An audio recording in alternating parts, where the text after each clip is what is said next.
ಯಪ್ಪ ರೀ ನನ್ಗಂತೂ ಭಯನೇ ಆಗ್ಬಿಟ್ಟಿತ್ತು ಹೋಗತ್ಲಾಗೆ. ಏನಪ್ಪ ಇದು ನಮ್ಮ ಮನೆಯವ್ರಿಗೆ ಏನಾಯ್ತಪ್ಪ ಅನ್ಕೊಬಿಟ್ಟೆ. ಅಯ್ಯೋ ಹೋಗಿ ನೀವು ನಾಟಕ ಮಾಡ್ತೀರಂತ ನಿಜವಾಗ್ಲೂ ಗೊತ್ತಿರಲಿಲ್ಲ. ಅಯ್ಯೋ ನಾನು ಹಿಂಗೆ ಮಾಡಿರೋದ್ರಿಂದನಾ, ಯಾಕಂದರೆ ನಮ್ಮಪ್ಪ ನಮ್ಮಮ್ಮನೂ ಬಂದು ಆ ರೀತನಿಗೆ ಬೈತಾರೆ, ನಮ್ಮ ಅಣ್ಣಾರು ಬಂದು ರೀತನಿಗೆ ಬೈತಾರೆ. ಊರಿನ ಗೌಡ್ರಿಗೂ ಹೇಳಿ ಅವಳನ್ನು ಕಾಲೆ ಹಾಕಿ ನೀನು ಮಾಡಿರೋ ಅವಂತರಿಂದನ ಈ ಹುಡುಗನಿಗೆ ಹೆಂಗಾಗಿದೆ ಅಂತ ಹೇಳಿ ಆ ರೀತನಿಗೆ ಚೆನ್ನಾಗಿ ಬೈತಾರೆ. ಆವಾಗ ಅವಳು ಫ್ರೀ ಕೊಡೋದ ನಿಲ್ಲಿಸ್ತಾಳೆ. ಅದಕ್ಕೆ ಹಿಂಗೆ ನಾಟಕ ಮಾಡಿದ್ದು ಸುಗುಣ. ನಾನು ಹೇಗಿದೆ ಸುಗುಣ ನನ್ನ ನಾಟಕ? ಅಯ್ಯೋ ನೀನು ಭಯ ಬಿದ್ದ? ನಾನು ಹಿಂಗೆ ಕಣ್ಣಿಂಗೆ ನಿಸ್ತಾನೇ ಇದ್ದೀನಿ, ಕಣ್ಣಿಂಗೆ ಹೊಡಿತಾನೆ ಇದ್ದೀನಿ, ನೀನು ಅರ್ಥನೇ ಮಾಡ್ಕೊಳಂಗಿಲ್ಲ. ಹೋಗು ನನಗಂತೂ. ಅಯ್ಯೋ ನನ್ನ ಹೆಂಡ್ತಿ ಫುಲ್ ಶಾಕ್ ಆಗ್ಬಿಟ್ಲಲ್ಲ, ಬಿಡು ಇವಳಿಗೂ ಸರ್ಪ್ರೈಸ್ ಕೊಡೋಣ ಅಂತ ಹೇಳಿ ಸುಮ್ಮನೆ ಆದೆ ಸುಗುಣ. ಅಯ್ಯೋ ನಾನಂತೂ ತುಂಬ ಎದ್ರುಕೊಬಿಟ್ಟಿದ್ದೆ ಕಣ್ರಿ. ಹೋಗತ್ಲಾಗೆ ಗೌಡ್ರಿಗೂ ಹಿಂಗೆ ಹೇಳಿ ಬರ್ತೀನಿ ಹೋಗಿ. ಗೌಡ್ರೆ ಬನ್ನಿ ನೋಡ್ರಿ ಹೆಂಗಾಗಿದೆ ನನ್ನ ಗಂಡನಿಗೆ, ನೀವು ಹೆಂಗಾದ್ರೂ ಮಣ್ಣಮ್ಮಿ ನ್ಯಾಯ ಕೊಡಿಸ್ಬೇಕು ಅಂತ ಹೇಳ್ತೀನಿ. ಎಲ್ಲ ಹೇಳಿ ನಿಧಿ ಸಿಕ್ಕೈತಿ ಅಂತಲೂ ಎಲ್ಲ ಹೇಳಿ ಬರ್ತೀನಿ ನೋಡು. ಅವಳಿಗೆ ಚೆನ್ನಾಗೆ ಬೈಬೇಕು ಎಲ್ಲ ಸೇರಿಕೊಂಡು. ನಮ್ಮ ಅತ್ತೆ ಮಾವ ವರ್ಷ ಭಾವ ಎಲ್ಲ ಬರ್ತಾರೆ ಹಿಂಗಾಗೈತೆ ಅಂದರೆ. ಸ್ವಲ್ಪ ಏನಾದರೂ ಆಗೈತೆ ಹೆಚ್ಚು ಕಡಿಮೆ ಅಂದರೆ ಬಂದೇ ಬರ್ತಾರೆ. ಹರ್ಷ ಭಾವ ಎಲ್ಲರೂ ಬರ್ತಾರೆ ಕಣ್ರಿ. ನನ್ನಂತೂ ಭಯ ಬಿದ್ದೋಗಿದ್ದೆ ಹೋಗತ್ಲಾಗೆ, ಏನಪ್ಪ ಇದು ಹಿಂಗಾಯ್ತು ಅಂತ ಹೇಳಿ. ಹೋಗು ಅಂಗಡಿ ಹತ್ರ ಆದರೆ ಫುಲ್ ಶಾಕ್ ಆಗಿಬಿಟ್ಟೆ ನಾನು. ಊರಿನ ಜನನೂ ಹಂಗೆ ಹೇಳ್ತಾರೆ, ನೋಡಿ ಹುಡುಗಿ ಎಲ್ಲಿಂದಲೋ ಬಂದ್ಲು ಹಿಂಗೆ ಮಾಡಿದ್ಲು ಅಂತ ಹೇಳಿ ಎಲ್ಲ ಚೀತು ಅಂತ ಉಗುಳ್ಬೇಕು ಅವಳನ್ನ. ನೋಡಿ ನೀನು ಮಾಡಿರೋದ್ರಿಂದ ಹುಡುಗ ಮೆಂಟ್ಲಾಗ್ಬಿಟ್ಟಿದ್ದಾನೆ ಅಂತ ಹೇಳಿ. ಈಗ ಮೆಂಟ್ಲಾಗಿದ್ದಾರೆ ಅಂದರೆ ಎಂಥರ್ಗೂ ಅಯ್ಯ ಅಂದಂಗೆ ಆಗುತ್ತೆ. ಬೇಕಾದರೆ ನಮ್ಮ ವೀಕ್ಷಕರೆಲ್ಲ ನೆನ್ನೆ ಸಹ ಎಲ್ಲ ಹಂಗೆ ಎಂದಿದ್ದು ಪಾಪ ವರ್ಷ ಅಂತ ಹೇಳ್ಬಿಟ್ರು ಗೊತ್ತಾ. ನಿಜ ಅಮ್ಮ, ನಾನು ನೋಡಿದ್ರೆ ಎಂಥರು ಅಯ್ಯೋ ಅಂತಾರೆ ಗೊತ್ತಾ. ಹಂಗೆ ಮೆಂಟ್ಲಾಗಿದ್ದಾರೆ ಅಂದರೆ ಎಲ್ಲರಿಗೂ ನೋಡೋಕೆ ಒಂಥರ ಮನಸ್ಸಿಗೆ ಏನೋ ನೋವಾದಂಗೆ ಆಗ್ಬಿಡುತ್ತೆ. ಅವಾಗ ರೀತನಿಗೆ ಚೆನ್ನಾಗಿ ಬೈತಾರೆ. ರೀತಾ ನೀನೇ ಕಣೆ ಹಿಂಗೆ ಮಾಡಿದ್ದು ಅಂತ ಹೇಳಿ ಬೈದರೆ ಅವಳು ಅವಾಗ ಫ್ರೀ ಕೊಡೋದು ನಿಲ್ಲಿಸ್ಬಿಡ್ತಾಳೆ. ಅವಳ ಮನಸ್ಸಿಗೂ ಸ್ವಲ್ಪ ತಾಟುತ್ತೆ. ಏನು ಗೊತ್ತಿಲ್ಲದೆ ಇರ್ತಾರ ನಾಟಕ ಮಾಡಬೇಕು. ನಾನು ಹಂಗೇನೆ. ಅಯ್ಯೋ ಅಪ್ಪ ನೋಡಪ್ಪ ನಮಗೆ ಎಂಥ ಪರಿಸ್ಥಿತಿ ಬಂತು, ಯಾರು ನಮ್ಮನ್ನು ನೋಡಲ್ಲ, ಯಾರು ಆಗಲ್ಲ ಅಂತ ಹೇಳಿ ಬೈತೀನಿ. ಆವಾಗ ನಿಮ್ಮ ಅಮ್ಮನಿಗೂ ಗೊತ್ತಾಗುತ್ತೆ, ಅವ್ರಿಗೆಲ್ಲನೂ ಗೊತ್ತಾಗುತ್ತೆ. ಅವರು ಬಂದವಾಗ ಎಲ್ಲ ಸೇರಿಕೊಂಡು ರೀತನ ಅಂಗಡಿನ ಸ್ಟಾಪ್ ಮಾಡಿಸ್ತಾರೆ. ಕ್ಲೋಸ್ ಮಾಡಿಸ್ಬೇಕು, ಇಲ್ಲಾಂದರೆ ಫ್ರೀ ಕೊಡೋದು ನಿಲ್ಲಿಸಿದ್ರೆ ಸಾಕು. ಫ್ರೀ ಕೊಡೋದು ನಿಲ್ಲಿಸಿದ್ರೆ ಸಾಕು ಸುಗುಣ ನನಗೆ. ಅದಕ್ಕೆ ಕಣೆ ನಾನು ಹಿಂಗೆ ಆಗ್ಬಿಟ್ರೆ ಫಸ್ಟ್ ನಮ್ಮ ಅಮ್ಮನಿಗೆ ಗೊತ್ತಾಗ್ಬಿಟ್ರೆ ಆಮೇಲೆ ಸರಿ ಹೋಗುತ್ತೆ ಅಂತ ನಮ್ಮ ಅಮ್ಮನ ಹತ್ರ ಹಂಗೆ ಆಡಿದೆ. ನಾನು ಹಂಗೆ ಆಡೋನು ಸೀದಾ ಅಂಗಡಿ ಹತ್ರ ಹೋಗ್ತಿದ್ದ, ಇಲ್ಲೇ ಮೆಂಟ್ಲು ಥರ ಆಡ್ಕೊಂಡು ಇಲ್ಲೇ ಇರ್ತಿದ್ದೆ. ನಾನು ನೋಡೋಣ ಅಂತ ಹೇಳಿ ಊರಲ್ಲೂ ಹಂಗೆ ಯಾರನ್ನ ಗಂಡು ಮಕ್ಕಳಿಗೆ ಈಗ ನಾನು ಹೊರಗಡೆ ಹೋದಾಗ ಯಾರಾದರೂ ಹಣ ಹಿಡ್ಕೊಂಡು ಬರೋಣ ಅಂತ ಹೇಳಿ ಸ್ವಲ್ಪ ನಾಟಕ ಮಾಡು. ಅವರು ಅವಾಗ ನೋಡು ಹುಡುಗಿ ಹೆಂಗೆ ಮಾಡಿದ್ದಾಳೆ ಅಂತ ಅನ್ಕೊತಾರೆ. ಹಂಗೆ ಸ್ವಲ್ಪ ಆ್ಯಕ್ಟ್ ಮಾಡಬೇಕು ಸುಗುಣ. ಮೆಂಟ್ಲಾಗಿದ್ದಾರೆ ಅಂದರೆ ಎಂಥವ್ರಿಗೂ ಮನ್ಸು ಕರ್ಗೋಗ್ಬಿಡುತ್ತೆ. ಎಷ್ಟೇ ಸಿಟ್ಟಿದ್ರು ಈಗ ನಮ್ಮ ಅಣ್ಣ ನಮ್ಮ ಅತ್ತಿಗೆ ಎಲ್ಲ ಬರ್ತಾರೆ ನೋಡು. ಹಿಂಗಾಗೈತೆ ಅಂತ ಗೊತ್ತಾಗ್ಬಿಟ್ರೆ ಎಲ್ಲ ಬರ್ತಾರೆ. ನಿಜವಾಗ್ಲೂ ವರ್ಷ ನೀನು ಯಾವ್ದಾದ್ರು ಫಿಲಮ್ನಾಗ ಯಾಕೆ ಮಾಡಕ್ಕೆ ಕಳಿಸ್ಬೇಕು. ತುಂಬ ಚೆನ್ನಾಗಿ ಯಾಕೆ ಮಾಡ್ತೀಯ. ನೆನ್ನೆ ನೀನು ಸ್ವಲ್ಪನೂ ಯಾಕೆ ಮಾಡ್ತಿದ್ಯಾ ಅನ್ನೋದು ಗೊತ್ತಾಗಲಿಲ್ಲ ಗೊತ್ತಾ ನನಗೆ. ಅಯ್ಯೋ ಏನಪ್ಪ ಇದು ಹಿಂಗಾಯ್ತು ಅಂತ ನಾನು ನಂಬೇ ಬಿಟ್ಟಿದ್ದೆ ಬಿಡು. ಆ ಥರ ಚೆನ್ನಾಗಿ ಯಾಕೆ ಮಾಡ್ತೀಯ ನೀನು. ಇವಾಗೆಲ್ಲನ ಮುಖವಾಡಕ್ಕೆ ಬೆಲೆ ಇಲ್ಲ. ಮುಖವಾಡಕ್ಕೆ ಬೆಲೆ. ಅಯ್ಯೋ ನಮ್ಮ ಅಕ್ಕ ಅಂತೂ ರೀ ಸುಗುಣ 10 ಲಕ್ಷ ರೂಪಾಯಿ ಒಡವೆ ಹಾಕಿ ಬಂದೆ ಕಣೆ. ಇವಾಗ ನೋಡಿದ್ರೆ ವರ್ಷನ್ಗೆ ಹಿಂಗೆ ಆಯಿತು ಅಂತೇಳಿ ಅಂಗಡಿ ಹತ್ರ ಗೊಳೋ ಅನ್ನೋಳು ನಮ್ಮ ಅಕ್ಕ. ಅಯ್ಯೋ ಅಕ್ಕ ಸುಮ್ಮನಿರೆ, ನಾನೆಲ್ಲ ಬಿಡಿಸ್ಕೊಳ್ತೀನಿ ಅಂತಂದೆ. ನೋಡಕ್ಕ ನಮ್ಮ ವರ್ಷ ಚೆನ್ನಾಗಿ ಆ್ಯಕ್ಟ್ ಮಾಡ್ತಾರಲ್ವಾ. ನನಗೂ ಬೈವದಂಗಾಗಿತ್ತು ಹೋಗತ್ತಾ. ಸುಮ್ಮನೆ ನೀವು ಇವಾಗ ಹೊರಕ್ಕೆ ಹೋಗಿ ಹಂಗೆ ಆ್ಯಕ್ಟ್ ಮಾಡೋರಂಗೆ ಆ್ಯಕ್ಟ್ ಮಾಡಬೇಕು. ಹಂಗಾದ್ರೆ ಮತ್ತೆ ರೈತನಿಗೆ ಸರಿಯಾಗಿ ಬೈತಾರೆ ಎಲ್ಲ ಸೇರ್ಕೊಂಡು. ನೋಡ ಹುಡುಗ ಮೆಂಟ್ಲಾಗ್ಯ ನಿನ್ನಿಚ್ಕಾಗಿನ ಅಂತ. ನಾನು ಇನ್ನೂ ನನ್ನ ಗಂಡನಿಗೆ ಹಿಂಗೆ ಆಗೈತೆ ಅಂತ ಹೇಳಿ ದಂಡ ಹಾಕಿಸ್ತೀನಿ. ನೀನು ಹಿಂಗೆ ಮಾಡಿರೋದ್ರಿಂದಲೇ ಹಿಂಗಾಗಿರೋದು ಅಂತ ಹೇಳಿ ಗೌಡ್ರಿಗೆ ಹೇಳಿ.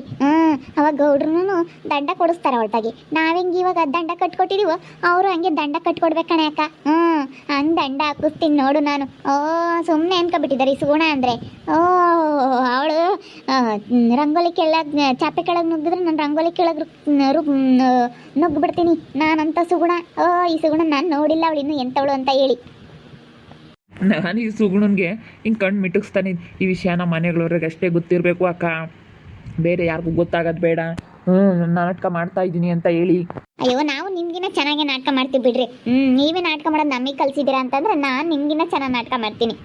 ನಿಮ್ಮಮ್ಮ ನಿಮ್ಮ ಅಣ್ಣ ನಿಮ್ಮ ಅತ್ತಿಗೆ ಎಲ್ಲ ಬಂದಾರ ರೀತನಿಗೆ ಚೆನ್ನಾಗಿ ಉಗಿದು ನಡಿಯ ನೀನು ಈ ಊರಿಂದ ಬಿಟ್ಟು ಆಚೆಗೆ ಅಂತ ಹೇಳ್ಬೇಕು. ಗೌಡ್ರ ಹತ್ರನೂ ಹೋಗಿ ಹಂಗೆ ಹೇಳೆ ಸುಗುಣ. ಈ ಊರಿಂದ ಆಚೆಗೆ ಕಳಿಸ್ಬೇಕು. ಈ ಊರಳೆಲ್ಲ ಅವಳು ಬೇರೆ ಊರಿಂದ ಬಂದು ಸೇರ್ಕೊಂಡಿರೋಳು, ಆಚೆಗೆ ಕಳಿಸ್ರಿ ಅಂತ ಹೇಳ್ರಿ. ಹೋಗಿ ಗೌಡ್ರಿಗೆ ಹೇಳ್ಬಾ. ಕಳಿಸ್ತಾರೆ ಅಕ್ಕ. ಎಲ್ಲರಿಗೂ ನಾನು ಹಿಂಗೆ ಆಡ್ತಾ ಇರೋದು ನೋಡಿದ್ರೆ ಎಲ್ಲರ ಮನ್ಸೂ ಕರ್ಗೋಗುತ್ತೆ. ಎಲ್ಲರೂ ಅಯ್ಯೋ ಅಂತಾರೆ, ಪಾಪ ವರ್ಷ ಅಂತ ಹೇಳಿ ಎಲ್ಲರೂ ಅಯ್ಯೋ ಅಂತಾರೆ. ಅದಕ್ಕೇ ಚೆನ್ನಾಗಿ ಹಿಂಗೆ ನಾಟಕ ಮಾಡ್ತಾಯಿದ್ದೀನಿ ನಾನು. ಅವಳು ಅಂಗಡಿ ತೆಗಿಸಿದ್ರೆ ಸಾಕಪ್ಪ, ನಾನು ಚೆನ್ನಾಗಿ ದುಡ್ಕೊಬಿಡ್ತೀನಿ. ನನ್ನ ಅಂಗಡಿ ಚೆನ್ನಾಗಿ ವ್ಯಾಪಾರ ಆಗ್ತೈತೆ. ನಾನು ಅದಕ್ಕೇ ಅಂಗಡಿ ಹತ್ರನೂ ಹಂಗೆ ನಾಟಕ ಆಡಿದ್ದು. ಯಾರಾದರೂ ನೋಡಿ ಅಯ್ಯೋ ಮೆಂಟ್ಲಾಗಿದ್ರು ಪಾಪ ಇವರು, ಪಾಪ ದುಡ್ಕೊಳಕ್ಕಾಗ್ತಿಲ್ಲ ಅಂತಲೇ ಅಂಗಡಿ ಹತ್ರನೂ ಬರ್ತಾರೆ. ಹಂಗೆ ಬೋರ್ಡ್ ಹಾಕ್ಸೋಣ ಅಂತ ಹೇಳಿ ಮೆಂಟಲ್ ಆಗಿರೋ ಹುಡುಗನ ಜೀವನದ ಕತೆ ಅಂತ ಹಾಕಿಸ್ತೀನಿ. ಮೆಂಟಲ್ ಆಗಿರೋ ಹುಡುಗನ ಮೆಂಟಲ್ ಆಗಿದ್ದ ಹುಡುಗ ಅಂತ ಹಾಕಿಸ್ತೀನಿ. ಹಂಗೆ ಹಾಕ್ಸ್ತಾರೆ, ಅವಾಗ ಜನ ಬರ್ತಾರೆ, ಅಯ್ಯೋ ಅಂತಾರೆ ಪಾಪ ಅಂತ ಹೇಳಿ ಎಲ್ಲ ಬರ್ತಾ ಇರ್ತಾರೆ. ಹಂಗೇನೆ. ಅದಕ್ಕೆ ನಾನು ಅಂಗಡಿ ಹತ್ರನೂ ಹಂಗೆ ನಾಟಕ ಮಾಡಿದ್ದು. ಅಂಗಡಿ ಹತ್ರ ಹಂಗೆ ನಾಟಕ ಮಾಡಬೇಕು. ಇವತ್ತು ಊರಲ್ಲಿ ಮಾಡಬೇಕು. ನೆನ್ನೆ ಅಂಗಡಿ ಹತ್ರ ಆಗೈತೆ, ಇವಾಗ ಊರಲ್ಲಿ ಮಾಡಬೇಕು. ಯಾರಾದರೂ ಬರಲಿ, ನಾನು ಕೊಸ್ರಿಕೊಂಡು ಹೋಗ್ತೀನಿ. ಗಂಡು ಮಕ್ಕಳೆಲ್ಲ ಬಂದರೆ ಹಂಗೆ ಹೇಳ್ಬಿಡು, ಅಣ್ಣ ಕರ್ಕೊಂಡು ಬರೋಣ ಅವ್ರನ್ನ ಅಂತ. ಸುಮ್ಮನೆ ಕರ್ಕೊಂಡು ಬಂದಿಲ್ಲಿ ಕಟ್ಟಾಕ ಥರ ನಾಟಕ ಮಾಡು. ನಮ್ಮಪ್ಪ ನಮ್ಮಮ್ಮ ಬರ್ತಾರೆ ಅವಾಗ. ನೋಡ್ರಿ ನಿಮ್ಮ ಮಗ ಹೆಂಗೆ ಆಡ್ತಾ ಇದ್ದಾನೆ, ಇದಕ್ಕೆಲ್ಲ ಕಾರಣ ರೀತಾ ಅಂತ ಹೇಳು. ಅವಾಗ ನಮ್ಮ ಅಮ್ಮನಿಗೆ ಹೋಗ್ಬಿಡ್ತಾರೆ ರೀತನ ಮೇಲೆ. ಸರಿಯಾಗಿ ಹೋಗಿ ಗಲಾಟೆ ಮಾಡುತ್ತೆ ನಮ್ಮ ಅಮ್ಮ. ನಮ್ಮಪ್ಪನೂ ಹಂಗೆ ಎಲ್ಲರೂ ಅಯ್ಯೋ ಅಂತಾರೆ. ನಾನು ಹಿಂಗೆ ಆಗೈತೆ, ನನಗೆ ಹಿಂಗೆ ಆಗೈತೆ ಅಂದರೆ ಎಲ್ಲ ಅಯ್ಯ ಅಂತಾರೆ. ನೀನು ಒಟ್ಟಿನಲ್ಲಿ ಚೆನ್ನಾಗಿ ಆ್ಯಕ್ಟ್ ಮಾಡಬೇಕು ಸುಗುಣ. ಅಯ್ಯೋ ನನಗೆ ಗೊತ್ತೇಳು ಹೆಂಗೆ ಆ್ಯಕ್ಟ್ ಮಾಡಬೇಕು ಅಂತ ಹೇಳಿ. ಗೌಡ್ರ ಹತ್ರನೂ ಹೋಗಿ ಸರಿಯಾಗಿ ಹೇಳ್ಬೇಕು. ನೀ ಗೌಡ್ರೆ ಹಿಂಗೆ ಆಗ್ಬಿಟ್ಟೈತೆ ಗೌಡ್ರೆ, ಏನು ಮಾಡಲಿ ಗೌಡ್ರೆ, ಇವಾಗ ನನ್ನ ಗಂಡನ ಹಾಸ್ಪಿಟ್ಲಿಗೆ ಕರ್ಕೊಂಡು ಹೋಗ್ಬೇಕು ಅಂತ ಹೇಳ್ತೀನಿ. ಹಾಸ್ಪಿಟ್ಲಿಗೆ ಕರ್ಕೊಂಡು ಹೋಗ್ಬೇಕು, ನೀವೇ ನಮ್ಗೆ ಆಸ್ಪತ್ರೆಗಾದರೂ ಕರ್ಕೊಂಡು ಹೋಗ್ರಿ, ಯಾವುದಾದ್ರೂ ಗೊತ್ತಿರೋ ಹಾಸ್ಪಿಟ್ಲಿಗೆ ಅಂತ ಹೇಳಿ ಹೆಂಗೆ ಗೌಡ್ರ ಹತ್ರನೂ ಸ್ವಲ್ಪ ಮಸ್ಕ ಹೊಡೆದ್ಬಿಟ್ರೆ ಸಾಕು. ಹಿಂಗೂ ನಾವು ಸ್ವಲ್ಪ ಬಚಾವಾಗ್ತೀವಿ. ಮಸ್ಕ ಹೊಡೆದ್ರೆ ಸಾಕು. ಅವರು ನನಗೆ ಹಂಗೆ ಗೌಡ್ರೆ ಹಿಂಗೆ ಗೌಡ್ರೆ ಅಂತ ಹೇಳಿ ನಾನು ಚೆನ್ನಾಗಿ ಮಸ್ಕ ಹೊಡಿತೀನಿ ಗೌಡ್ರ ಹತ್ರ. ಊರಲ್ಲಿ ನಾಟಕ ಶುರು ಮಾಡಿ ಆದಷ್ಟು ಬೇಗ ಎಲ್ಲ ರೀತನೇ ಊರಲ್ಲೆಲ್ಲ ಕಲ್ತಂಡು ಹೊಡಿಬೇಕು. ನಡಿಯ ಊರಿಂದ ಆಚೆ ನಡಿಯ ಅಂತ ಅಚ್ಚ ಅಂತ ಹೊಡೆದು ಬಿಡ್ಬೇಕು ಆ ರೀತನ ಕಲ್ತಂಡು. ಹೊಡಿತಾರೆ ಬಿಡಕ್ಕ. ನನಗೆ ಹಿಂಗೆ ಆಗೈತೆ ಅಂದರೆ ನೋಡಿ, ನಿನ್ನಿಂದ ಹುಡುಗ ಮೆಂಟ್ಲಾಗ್ಬಿಟ್ಟ. ಎಷ್ಟು ಚೆನ್ನಾಗಿ ವ್ಯಾಪಾರ ಮಾಡ್ಕೊಂಡು ಚೆನ್ನಾಗಿದ್ದವ್ರಿಗೆ ನೀನು ಹಿಂಗೆ ಮಾಡೋದಾ ಅಂತ ಹೇಳಿ ನಡಿಯೇ ಅಂತ ಹೇಳಿ ಎಲ್ಲ ಒಂದೊಂದು ಕಲ್ಲು ತಾಂಡು ಹೊಡೆದು ಆಚೆ ಕಳಿಸ್ಬಿಡ್ತಾರೆ ಊರಿಂದನ. ನಾನು ನೋಡಬೇಕು, ನೀನು ನಗಬೇಕು ಅನ್ನೋ ಥರ ಆಗುತ್ತೆ. ಹಂಗಾಗುತ್ತೆ ನೋಡು. ಆದಷ್ಟು ಬೇಗ ಆ ರೀತಿ ಅಂಗಡಿ ಕ್ಲೋಸ್ ಮಾಡಿದರೆ ಸಾಕು. ಮುಚ್ಕೊಂಡು ಹೋಗ್ಬೇಕಂದ್ರೆ ಹಂಗೆ ಮಾಡ್ಬೇಕು ಅವಳನ್ನ. ಏನು ಮಾಡಬೇಕು ಅಂತ ಅನ್ಕೊತಿದ್ದೆ. ಹಂಗಾದ್ರೆ ನೀವೇ ಒಂದು ತಲೆ ಓಡಿಸಿ ಒಳ್ಳೆ ಐಡಿಯಾ ಮಾಡಿದ್ರೆ ಬಿಡ್ರಿ. ಯಾರು ಹಂಗೆ ಅನ್ಕಂಡೇ ಇಲ್ಲ ಬಿಡು. ನಾನು ನಾಟಕ ಮಾಡ್ತಾ ಇದ್ದೀನಿ ಅಂತ ಯಾರಿಗೂ ಗೊತ್ತೇ ಆಗಿಲ್ಲ. ನೀನು ಸಮೇತ ಕಂಡುಹಿಡಿಯೋಕ್ಕಾಗಿಲ್ಲ, ನಿಮ್ಮ ಅಕ್ಕ ಸಮೇತ ಕಂಡುಹಿಡಿಯೋಕ್ಕಾಗಿಲ್ಲ. ನಿನ್ಗೇನಾದ್ರು ಸ್ವಲ್ಪ ಸುಳು ಸಿಗ್ತಾನೆ ನಾಟಕ ಮಾಡ್ತಾ ಇದ್ದೀನಿ ಅಂತ? ಇಲ್ಲಪ್ಪ, ಸ್ವಲ್ಪನೂ ಸುಳು ಸಿಗಲಿಲ್ಲ ಬಿಡು. ಅಯ್ಯೋ ಹೋಗು. ನಾನು ಇದೇನಪ್ಪ ಇದು ಹಿಂಗಾಗ್ಬಿಡ್ತು ಅಂತ ನನ್ನ ಮನಸ್ಸಿಗೆ ತುಂಬ ಬೇಜಾರಾಗಿತ್ತು. ಅಯ್ಯಪ್ಪ ಏನಿದು ಅಂತ ಹೇಳಿ, ಏನಪ್ಪ ಇದ್ದಕ್ಕಿದ್ದಂಗೆ ಹಿಂಗಾಯ್ತು ಅಂತ ಹೇಳಿ ನನಗಂತೂ ಭಯ ಆಗಿತ್ತು ಅಂದರೆ ಭಯ ಆಗಿತ್ತು. ಅದೇ ಸಿಟ್ಟಿಗೆ ಹೋಗಿ ರೀತಿಗೆ ಆವಾಜ್ ಹಾಕಿ ಬಂದೆ. ನೀನು ಆವಾಜ್ ಹಾಕಿ ಬರಲಿ ಅಂತಲೇ ನಾನು ಸುಮ್ಮನಿದ್ದೆ. ನಾನು ಅಲ್ಗೂ ಕಣ್ಣಿಂಗೆ ಹೊಡಿತಾ ಇದ್ದೆ, ನಾಟಕ ಕಣಿ ಅಂತ ಗೊತ್ತಾಗಲಿ ಅಂತ. ನಿನ್ನ ಅರ್ಥ ಮಾಡ್ಕೊಳ್ಳಿಲ್ಲ. ಇಂಥ ಸಮಯದಲ್ಲಿ ಎಲ್ಲಿ ಕಣ್ಣು ಹೊಡಿತಾರೆ ಅಂತ ಅಂದ್ಕೊಂಡಿದ್ಯಾ ನೀನು? ನೋಡಿದ್ರಲ್ಲ ವೀಕ್ಷಕರೇ, ಏನಿದು ವರ್ಷ ಅವ್ರು ಇಂಥ ಟ್ವಿಸ್ಟ್ ಕೊಟ್ಟರು ಅಂತ ಹೇಳಿ ಎಲ್ಲ ಯೋಚನೆ ಮಾಡ್ತಾ ಇದ್ರಾ? ಎಲ್ಲ ನಾಟಕ ಇದು. ಎಲ್ಲ ನಂಬೇ ಬಿಟ್ಟಿದ್ರು ಬಿಡತ್ಲಾಗೆ. ಎಲ್ಲರೂ ಹಾಗೆ ತಿಳ್ಕೊಂಡಿದ್ದು. 3 ವರ್ಷ ಮೆಂಟ್ಲಾಗಿದ್ದಾನೆ ಅಂತ ಹೇಳಿ ಎಲ್ಲರೂ ನಂಬಿದ್ರಲ್ವ ವೀಕ್ಷಕರೇ? ನೋಡ್ರಿ, ಆ ರೀತನ ಅಂಗಡಿ ಎತ್ತಿಸ್ಬೇಕು. ಆ ಗೌಡ್ರಿಗೆ ಹೇಳಿ ಈ ಊರು ಬಿಟ್ಟು ಕಳಿಸ್ಬೇಕು ಅವಳನ್ನ. ಅವಳ ಅಂಗಡಿ ಎತ್ತಿಸ್ಬೇಕು.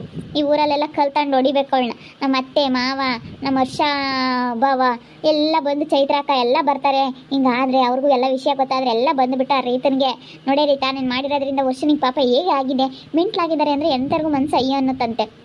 ಅದಕ್ಕೆ ನಮ್ಮ ಮನೆಯವ್ರು ಈ ಥರ ನಾಟಕ ಮಾಡಿದ್ದಾರೆ. ಒಳ್ಳೆ ಪ್ಲ್ಯಾನ್ ಮಾಡಿದಾರಲ್ವಾ? ಏನಂತೀರ ನಮ್ಮ ಮನೆಯವ್ರು ಪ್ಲ್ಯಾನ್ ಮಾಡೋದ್ರ ಬಗ್ಗೆ? ನೋಡ್ತಾ ಇರ್ರಿ, ಏನೇನಾಗ್ಬೋದು ಅಂತ ಮುಂದಿನ ಭಾಗದಲ್ಲಿ ನೋಡ್ತಾ ಇರ್ರಿ. ಹಾಗೆ ವಿಡಿಯೋ ಬಗ್ಗೆ ನಿಮ್ಮ ಅಭಿಪ್ರಾಯವನ್ನು ಕಮೆಂಟ್ ಮಾಡಿ ತಿಳಿಸಿ. ಹಾಗೆ ವಿಡಿಯೋ ಇಷ್ಟ ಆಗಿದ್ದರೆ ಲೈಕ್ ಮಾಡಿರಿ. ಇನ್ನೂ ನಮ್ಮ ಚಾನಲ್ನ ಯಾರು ಸಬ್ಸ್ಕ್ರೈಬ್ ಮಾಡ್ಕೊಂಡಿಲ್ಲ, ತಪ್ಪಿ ಕೂಡಲೇ ಸಬ್ಸ್ಕ್ರೈಬ್ ಮಾಡ್ಕೊಳ್ರಿ. ಹಾಗೆ ನಿಮ್ಮ ಸ್ನೇಹಿತರಿಗೆ ಎಲ್ಲರಿಗೂ ವಾಟ್ಸಪ್ ಫೇಸ್ಬುಕ್ ಮುಖಾಂತರ ವಿಡಿಯೋನ ಶೇರ್ ಮಾಡಿ. ಓಕೆ ವೀಕ್ಷಕರೇ, ಧನ್ಯವಾದಗಳು.